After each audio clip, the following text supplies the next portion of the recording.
Hi, my name is Elena, and I am 24 years old. For as long as I can remember, I have dreamed of the day I would walk down the aisle, not just because of love, but because of the promise of finally belonging somewhere, of finally being chosen. I wasn't the favorite child in my family. If this story resonated with you, please subscribe to the channel, like it, spread the word, and tell us where you're watching from. That title had always belonged to my brother Daniel. He was the golden one, the one who could do no wrong. I, on the other hand, was expected to stay quiet, to accept, to bend. But when I got engaged for the first time, I thought maybe my happiness would matter too. I had worked for almost 2 years to buy my wedding dress. Every late night shift at the cafe, every tip I saved, every time I told myself I didn't need new shoes or that extra meal out, it all went toward the dress. I still remember the day I tried it on. The lace felt like it was woven out of hope, and when I stood in front of the mirror, I didn't just see fabric. I saw myself glowing in a way I had never seen before. I held my breath, afraid the moment might vanish if I moved too quickly. That dress wasn't just clothing. It was my story stitched into white silk. For weeks, I would sneak into my closet just to unzip the garment bag and peek inside. I'd run my fingers over the delicate embroidery, whispering to myself, "This is mine. Finally mine." It felt like a secret happiness that no one could take away from me, but I should have known better. It was a Saturday afternoon when the world shifted beneath me. I went to check on the dress, as I always did, but when I pulled the zipper down, the bag was empty. At first, I thought maybe I had moved it, or maybe my fiancé had taken it for some surprise fitting. My heart raced, but I tried to calm myself. Then, out of the corner of my eye, I noticed the receipt from the boutique had been pulled out of the drawer where I had hidden it. My stomach tightened. I went straight to Daniel's room. He was sitting there scrolling on his phone like nothing in the world could touch him. "Daniel," I said, my voice already shaking, "did you take my wedding dress?" He looked up, unfazed. "Yeah, I gave it to Sophie. She loved it." I froze. For a second, I couldn't even process the words. You what?" "I gave it to Sophie," he repeated casually, as if he had just borrowed a t-shirt. "She's been stressing about what to wear to her friend's wedding, and honestly, you don't need to be so dramatic. It's just a dress." My chest burned. I could hear my own heartbeat echoing in my ears. "Daniel, that wasn't just a dress. That was my wedding dress. I saved for it. I chose it. It was mine." He shrugged.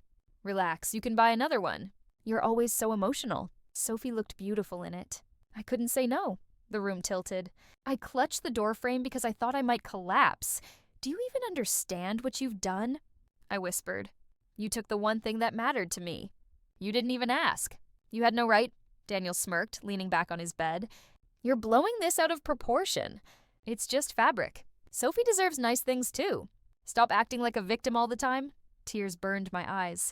His words stabbed deeper than the betrayal itself. I stumbled back to my room and sat on the edge of my bed. My hands trembled as I pressed them against my face. The image of Sophie wearing my dress haunted me. Did she know it was mine? Did she care? Did she laugh about it with Daniel while I sat here, heartbroken? The silence of my room pressed in around me. I stared at the empty garment bag hanging limply in my closet, and it felt like looking at a grave. Everything I had worked for, every ounce of joy I had placed in that dress, had been ripped away without a second thought. The betrayal wasn't just about the dress. It was about years of being treated as less important, years of being told Daniel's needs came first. And now, on the eve of what should have been my happiest time, even my dreams were not safe from him. I wanted to scream, to demand justice, to run into my parents' room and force them to understand. But a heavy fear weighed me down. I knew their pattern. I knew their words before they would even say them.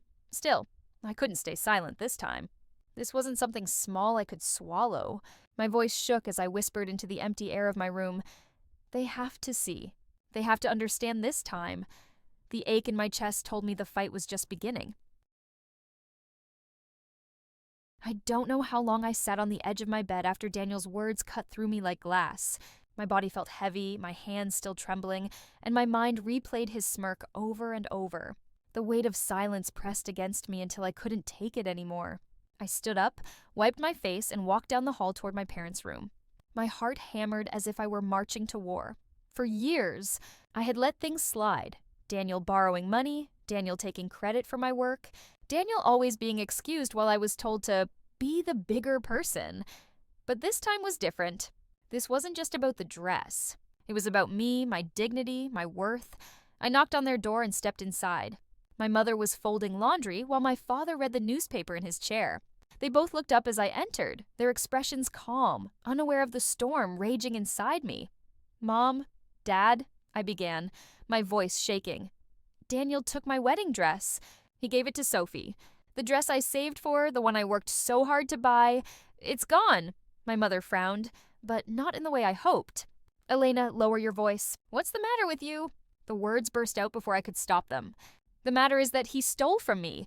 He took the most important thing I owned. That dress was mine, and he gave it away like it was nothing." My father set his paper down slowly. His eyes narrowed, not with sympathy, but with irritation. "You're making a scene over a piece of fabric?" "A piece of fabric?" I gasped. It wasn't just fabric. It was my wedding dress. The one I worked for. The one that meant everything to me. "Don't you see what he did?" My mother's voice turned sharp. "You're being selfish, Elena, always thinking about yourself. Sophie is practically family. If she needed the dress, why not let her have it? You can get another one." The word selfish echoed in my chest like a gunshot. I stared at them, stunned, my breath caught in my throat. "Selfish?" I whispered.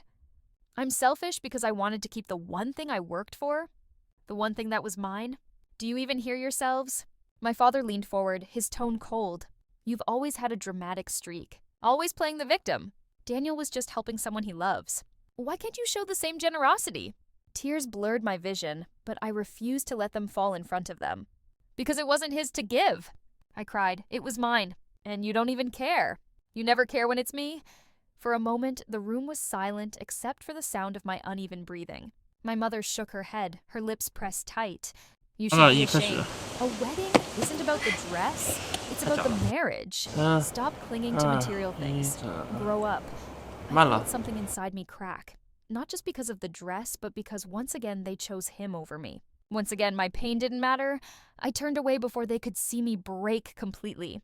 My legs felt weak as I walked back to my room, closing the door softly behind me. The moment the latch clicked, I collapsed against it, sliding to the floor. My chest heaved as sobs finally escaped, raw and uncontrollable. The walls of my room felt both like a prison and the only place I was safe. The empty garment bag still hung in the closet, swaying slightly as if mocking me. My hands shook as I clutched the fabric, pressing it to my face, inhaling the faint scent of the boutique. It was like holding onto a ghost. I thought of all the times I had been called selfish before. When I asked for help with school fees. When I wanted my parents to attend my recitals.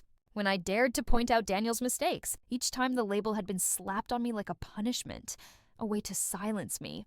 And now, at the moment when I needed them most, they used it again. But something shifted in me that night. As much as it broke me, their words also lit a quiet fire inside. For the first time, I saw the truth clearly. I would never be enough for them.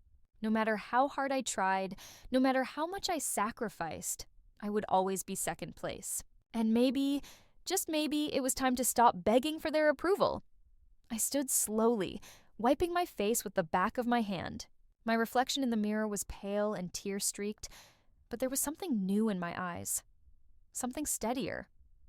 I whispered to myself, almost afraid of the words, "I'm not selfish. I'm not wrong for wanting what's mine. I deserve better." The room fell silent again, but this time, the silence didn't feel as crushing. It felt like space opening up inside me, a space where I could breathe, where I could begin to imagine a future that wasn't defined by them. I knew it wouldn't be easy. The thought of walking down the aisle without my family's support twisted my stomach, but the thought of continuing to live in their shadow felt worse. My worth could no longer be tied to their blindness. As I pulled the empty garment bag off the hanger and folded it away, I felt a strange calm. The dress was gone, but maybe my strength didn't have to be. Maybe losing it was the start of finding myself. And deep down, I knew this was just the beginning of a journey I hadn't planned for. A journey toward a life where I would no longer let their voices drown out my own. If this story resonated with you, please subscribe to the channel, like it, spread the word, and tell us where you're watching from.